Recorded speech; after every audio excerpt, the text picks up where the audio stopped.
Bibisitahin naman natin ngayon ang Palermo dito sa Sicily, Italy. Yan ang natatanaw nyo. Maganda raw itong Palermo kaya nga nasasabik na kami pumunta.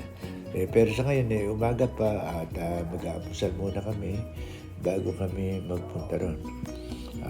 Sasakay yata kami sa tourist bus. Ewan ko, pero may mga sasakyan daw na maglilibot sa amin dito sa, ayan, nasa kainan na kami dito sa loob ng cruise ship. Ay, maganda itong cruise ship na ito. Ang laki. Sa deck 10 kami. O, yan si Lady, nakakain na kami. Kukunin lang namin yung gamit namin para sa paglilibot. Yung backpack, gano'n.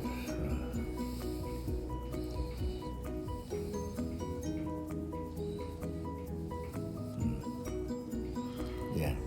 Ayan, nakatapat na kami sa kwarto namin. Sandali lang, nakagayak na yung aming gadalin Ayan. Ayan yung room namin.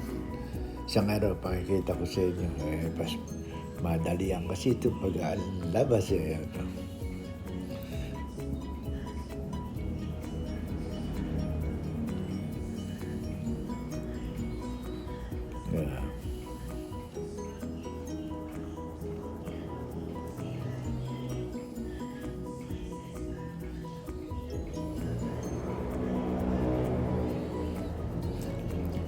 Dito sa paglilibot na ito, pag bumaba ka ng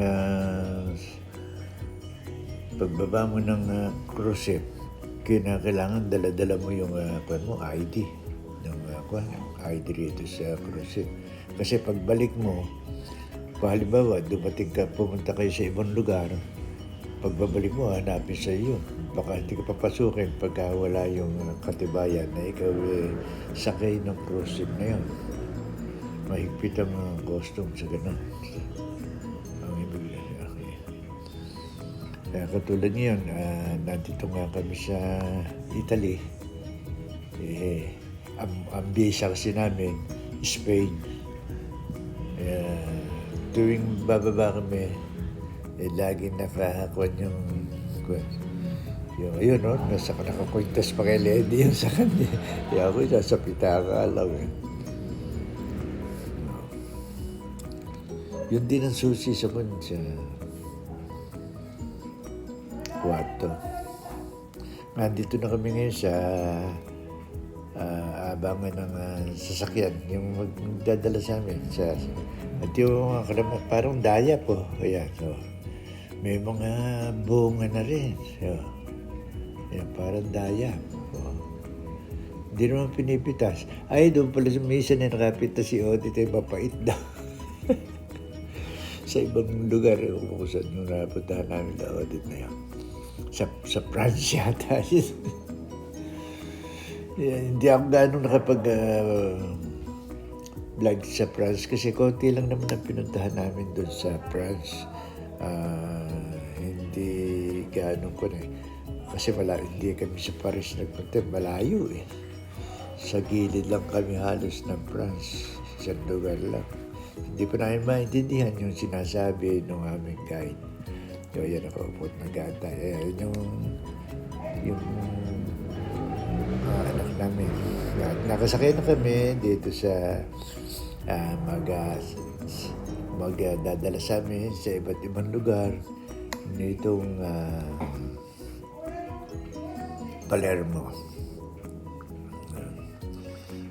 Kaya lang, hindi namin ganong maintindihan yung nagsasalita. Kaya inyas ko lang at nakukuhan din ako, hindi ko maalala yung Palermo, yung Italiana. Lalo sa France, mahirap intindihin.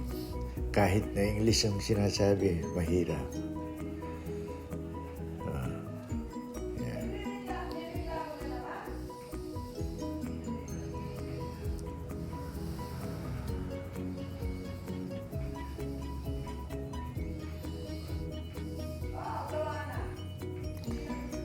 Pero dito sa Italy, hindi naman ganong kalamigan.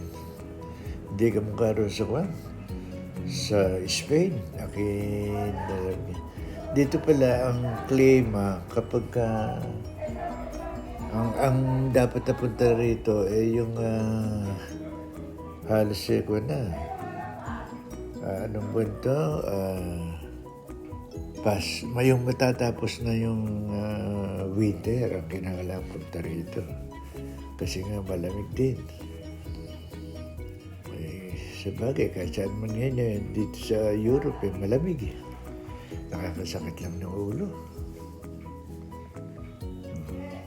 Ang gaganda ng mga building dito. Pero doon sila, takot doon sa mga balkon na yan. Yun, takot yan. Lahat dito, mayroong mga asutiyak. Tsaka karamihan ng sasakyan dito, yung maliliit. Yaring Italy, France, gano'n. At saka German. Ang sinasakyan namin ngayon, ang kotse na nila Leia dito, tsaka dinala. Sa Spain nga pala yun. Dinala nila yung box. Yung golf na box. Yun ang gamit nila. Pero sa ngayon, maliliit ang mga sasakyan dito. Hindi ka mukha sa Amerika na malalaki naman. Tsaka bihira at ang yaring Japan dito.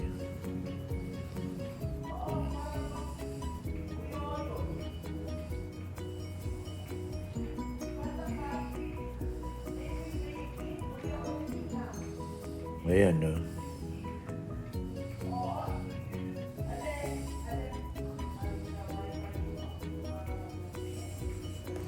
Itong Italy, magkakatabi lang ito.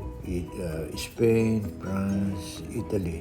Saka pupunta rin pala kami sa Malta. Pagkayari siguro nito, sa Malta naman kami pupunta. Mga halos island lang dito eh. At ang punta namin doon, magdamag ang biyahe namin. Pagdating namin ng hapon, babalik kami sa cruise ship. Pagkakain doon, maramdaman lumalakad na yung nagbibiyahe na yung aming sasakyan at magigising ka sa ibang bansa ka na. Ganon.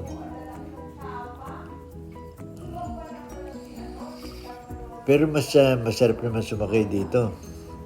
Hindi kagaya nung pagtungo namin sa Bermuda.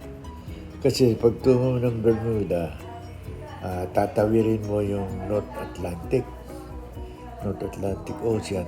Dadaan ka sa yung tinatawag nilang Bermuda Triangle. Akala ko lulubog sa kadami. Akala ko gigiba eh. Yan, dito po sa Caserme, Dalia, Chiesa, Palermo. Iyan ang lugar na yan. Mahirap din basahin ng mga kondito. Yung mga nababasa mo, mahirap. Hindi katulad sa English. Dito kami ngayon sa Villa Bonano. Isang city park ito at nasa Palermo rin, sa gitna at tabi ng cathedral at monumental entrance ng Porta Nueva. Ipinangalan, ang tungbilyan nito ipinangalan doon sa mayor ng Palermo na si Pietro Bonano na siyang nagplano nito para ma-develop at ito malapit na doon sa Norman Palace.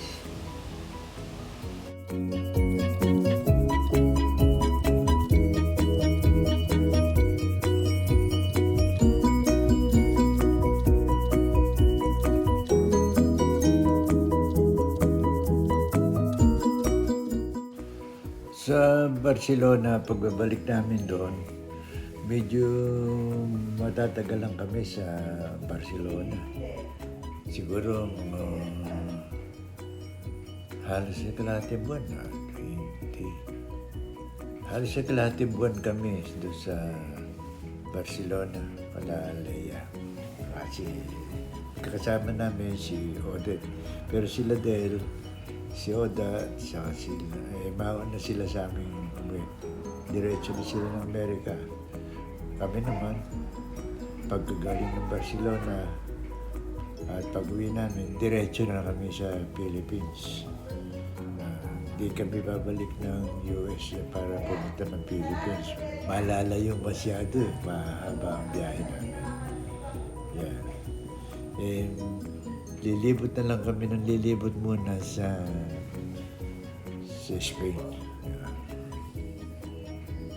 Dahil sandali lang kami nakalibot dun eh.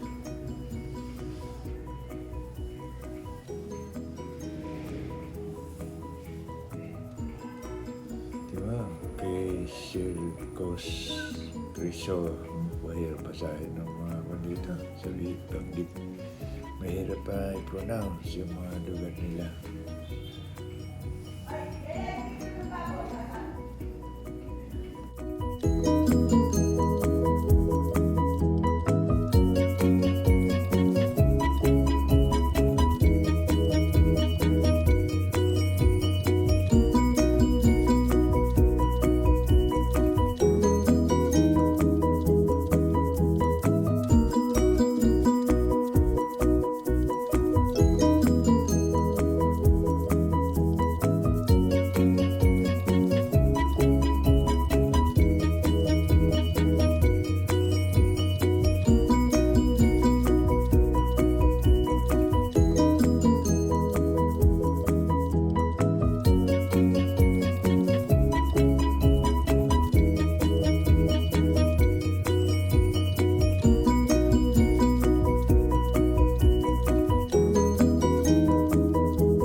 Palagay ko kung mas mainam na dito, pag ikaw'y naglibot, yung re-renta ka na lang ng kotse. Kasi kung gusto mo huminto, may makita kayong maganda, pwede kayong huminto. Ito ang hinto lang dito sa mga talagang merong designated area na hintuan yung kotse. Katulad nung kami nagrenta sa Utah, kami nasusunod kung saan namin gustong pumunta. Yan, dito hindi.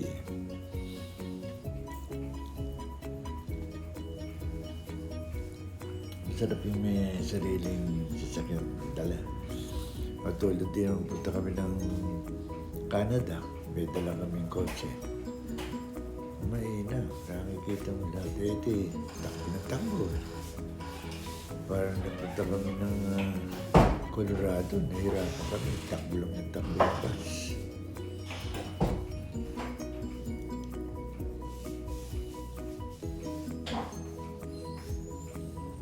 Pero maganda yung nakakita sana. Kaya nga lang, sige lakad eh. Naman tourist guide namin mayroon namang intindihin ng salita.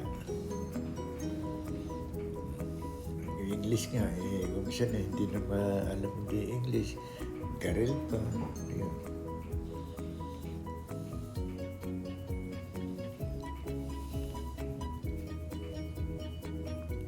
Mas masarap yung maglakad eh.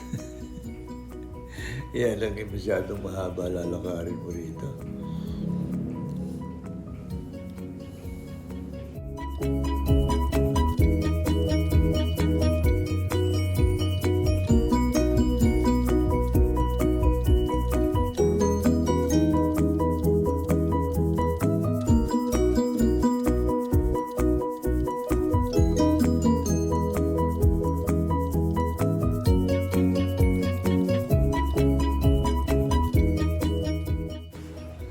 Mula dito, tanong na natin yung Palacio dei Normanni. Ito pala, ibig sabihin ng Palacio de Normanni. Ito yung palace ng mga Normans o pinaka-White House nila. At ito yung pinaka-hari. At nung malaunan, pati yung mga, kumbaga para mga madugong mahalika nandyan na rin. Yan. Tsaka ito nga pala, tinuturo na isa sa pinakamatandang building dito sa Sicily. At ito nakatayo doon sa pinakamataas na lugar ng Palermo.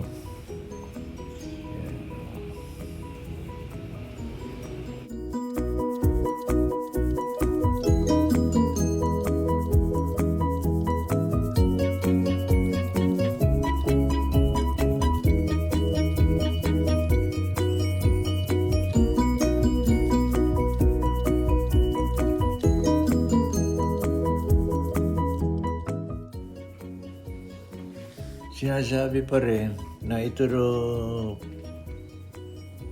palasyong ito pinakamataas na lugar dito sa Palermo. Itong lugar na pinagtayuan nila ng palasyo.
Parang madulas itong ko na ito.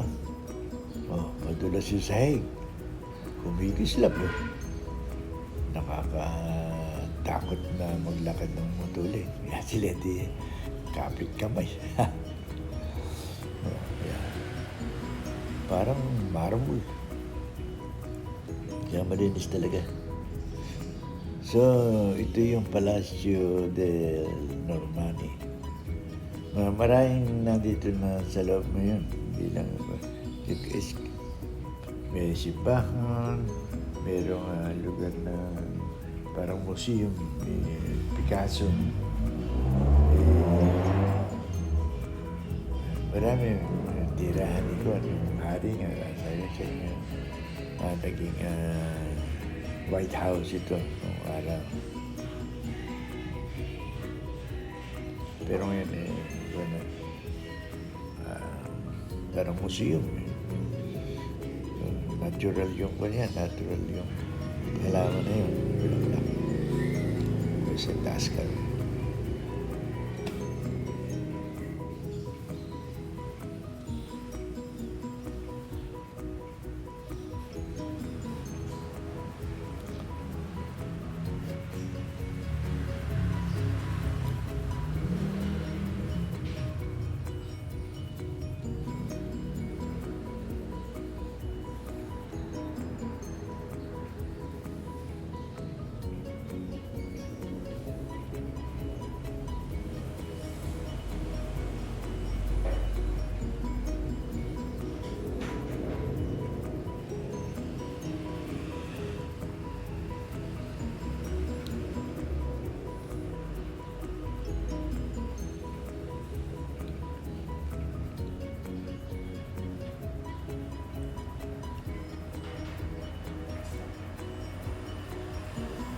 May mga silya na ba't yan? May mga silya lang. Hindi naman pwedeng maupo dahil may bakod.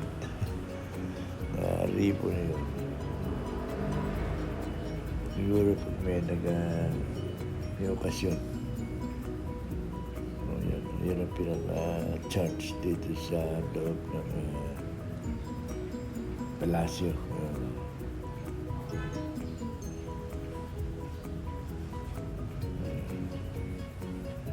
Ang kung na lang, hindi ko maubos maisip. Ba't kaya dito sa lugar na ito, kahit sa London, sa England, may mga, sa mga simbahan, may mga, kuwan yung ba parang mga demonyo kuwan. May unggo. Maririnig mo naman pala. Unggo eh. Meron siya ngayon. Sa Revolto nandun. Makikita mo kung ano. O ayan. Revolto. Maraming nagkapit. Ayan, ang demonyo. Yung unggo. Yung hayop yun. Hindi mo alam kung bakit natin. Nilalagyan nila niya. Kahit sa England, meron din ganyan sa mga simbahan. Hindi ko maalala. Kasi nga, wala na magpapaliwanag sa amin dito. May magpaliwanag man yung mga Italiano, mahirap intindihin yung mga salita nila. Yeah. Kasi yung mga litato, yan, ang natin si Mama Mary, gano'n.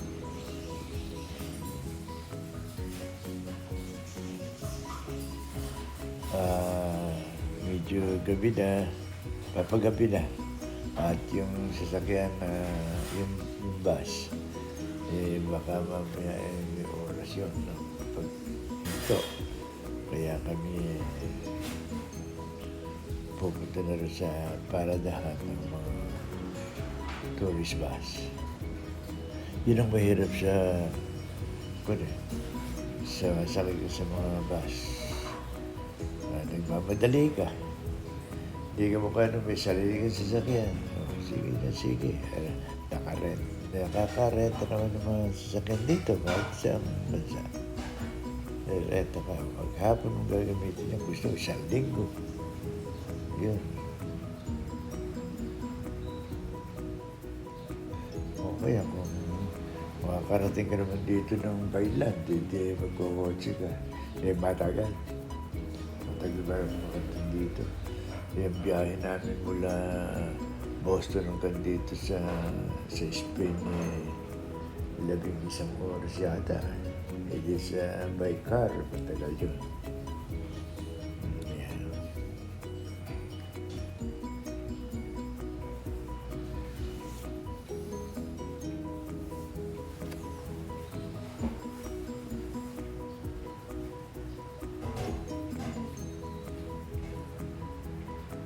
Ganda ng paligid din dito.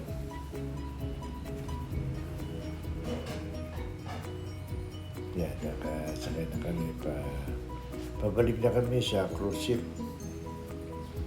Tsaka nga pala yung cruise ship, may oras yun ng pagsasara. Hindi ubre yung gagawin ka. Hinahanglan talaga may oras ng balik doon. Kasi yung mga sa immigration, nakakabag doon, paalis yun. Hindi ka na papapasok.